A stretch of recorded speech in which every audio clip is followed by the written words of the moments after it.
తెలియజేస్తున్నా. ఇంకో పక్క మీరు ఒకసారి చూస్తే దీని కనెక్టివిటీ ఎక్కడికక్కడ కూడా దీన్ని అంతా కూడా కనెక్టివిటీ చేస్తాం. భారతమాల పరియోజన 1లో కేంద్ర ప్రభుత్వం 574 కోట్లు ఇచ్చి రోడ్లన్నీ విస్తరిస్తూ ఉంది.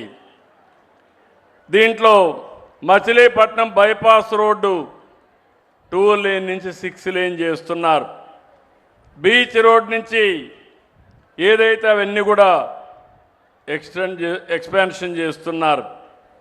ఇంకో పక్క విజయవాడ నుంచి మచిలీపట్నం 6 లేన్ రోడ్ని ఏర్పాటు చేస్తున్నారు. రేపు అన్నీ కలిసి వస్తే హైదరాబాద్ నుంచి నేరుగా మచిలీపట్నం వరకు ఎక్స్ప్రెస్ రోడ్డు కూడా వచ్చి డైరెక్ట్గా కనెక్ట్ చేసే పరిస్థితి వస్తుందని చెప్పి కూడా నేను మీకు తెలియజేస్తున్నా.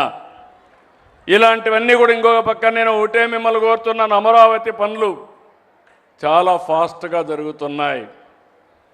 తొందరలోనే ఇన్నర్ రింగ్ రోడ్డు కూడా తీసుకొస్తాం. నేను ఇక్కడ ఒక విషయం మీ అందరికీ చెప్పాలి. అభివృద్ధి జరగాలంటే భూమి ఉండాలి. ఎక్కడ భూమి రైతులు ఇస్తారో అక్కడ అభివృద్ధి ముందుకు పోతుంది.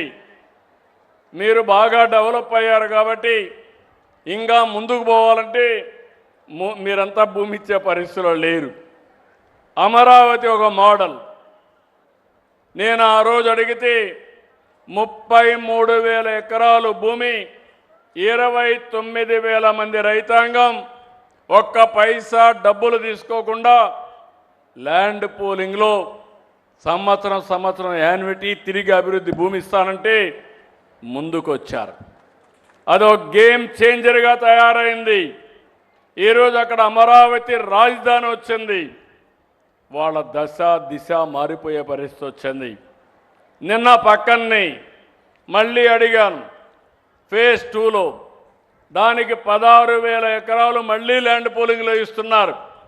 అది వాళ్లకు నా మీద ఉండే నమ్మకం. నేను వాళ్ళ రుణాన్ని తీర్చుకుంటున్నాను.